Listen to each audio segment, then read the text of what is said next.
So as the title says, I made a mistake. More specifically, a mistake around a 2022 rookie, in my opinion, of that player for Dynasty. You might think I'm talking about George Pickens, who could certainly fit the bill post-draft, or if you're a Florida fan, you were just waiting for me to rescind my Dameon Pierce takes, but those aren't my mistakes yet. My mistake is actually James Cook, and Cook was my rookie RB4, who I liked but never really loved, and he just felt like another meh running back in a class with a majority of meh running backs. I was adamantly opposed to drafting James Cook as a first-round rookie pick, even though I knew that you basically had to if you had the 111 or the 112 in a lot of leagues and you couldn't trade that pick. He was not a player I felt super confident in and not a pick that I could feel super great about making throughout the entire summer.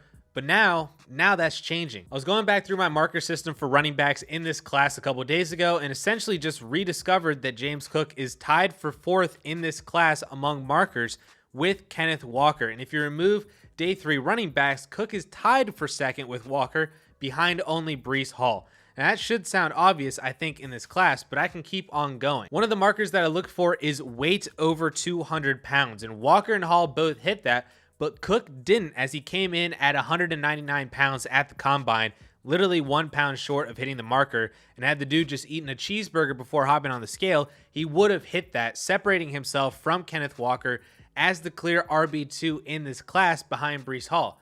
Now granted, Cook never had a season like Walker did last year at Michigan State, but Walker also never showcased a receiving ability like Cook did at Georgia, even in his part-time role sharing with Zamir White. Then you transition both Walker and Cook onto their NFL teams, and it's possible that Cook has the better career of the two.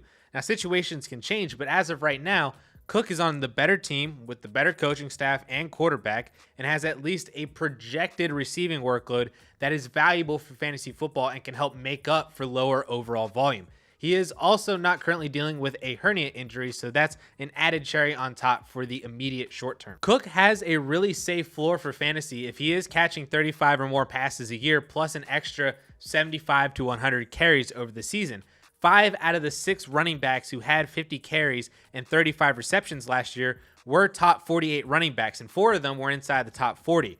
If he had upwards of 125 carries, still within that 35 to 40 reception range, now we're in the top 30 for fantasy with guys like Chase Edmonds, Michael Carter, even Tony Pollard. Any more volume than that on both the receiving or even the rushing side, and he's basically guaranteed a top 24 finish, if not even top 15 if he scores some decent touchdowns like DeAndre Swift and Aaron Jones did last year. Given his size, his outcomes are a wide range of players. And looking at players weighing under 205 pounds drafted in the first 3 rounds of the NFL draft, that range goes from Darrington Evans, Isaiah Pead, and Bishop Sankey all the way to Chris Johnson, Jamal Charles, and Christian McCaffrey. Like I said, it's a wide range of outcomes, and it really seems to come down to how the Buffalo Bills are going to treat and how they feel about James Cook.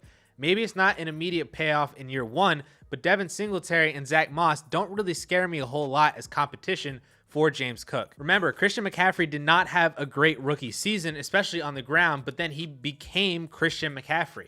I'll never forget being called an idiot for suggesting that he could be elite after his rookie year. That one, I still remember that one very, very closely. Jamal Charles also had a rough rookie year playing behind Larry Johnson before he finally started taking over in his 2nd and 3rd season. Aaron Jones was behind Jamal Williams and Ty Montgomery in his rookie year before taking the lead in year 2. Alvin Kamara even was competing with not only Mark Ingram, but also Adrian Peterson for touches in his rookie season before breaking out in year 2.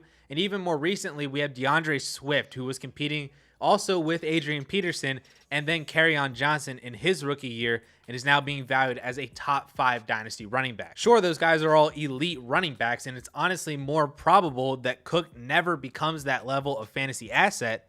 But what if he does? In our new August ADP, Cook is valued as the Dynasty RB26, just slightly ahead of guys like Josh Jacobs, Clyde Edwards-Helaire, and Miles Sanders, all players that we've seen enough from to know that they're never going to be Jamal Charles or Alvin Kamara.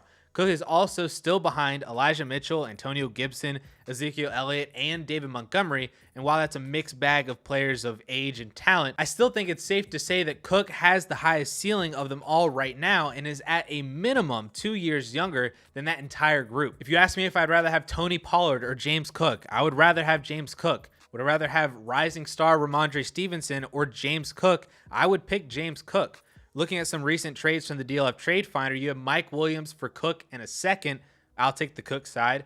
Nico Collins in a second for Cook. Alec Pierce in a second for Cook. Lamar Jackson for Jalen Hurts and James Cook. I'm taking Cook in all of these trades. So while yes, I made a mistake by undervaluing James Cook and his fantasy ceiling and upside in this rookie draft season, that's a mistake that I don't want to continue making as we head into the actual 2022 NFL season. Cook is a player that I want to target right now before we see him make plays in an actual meaningful game, because when that starts happening, his value is only going to go up from there. And if you want to hear about 3 more players to buy right now before the season starts, I'd highly recommend checking out this video right up here.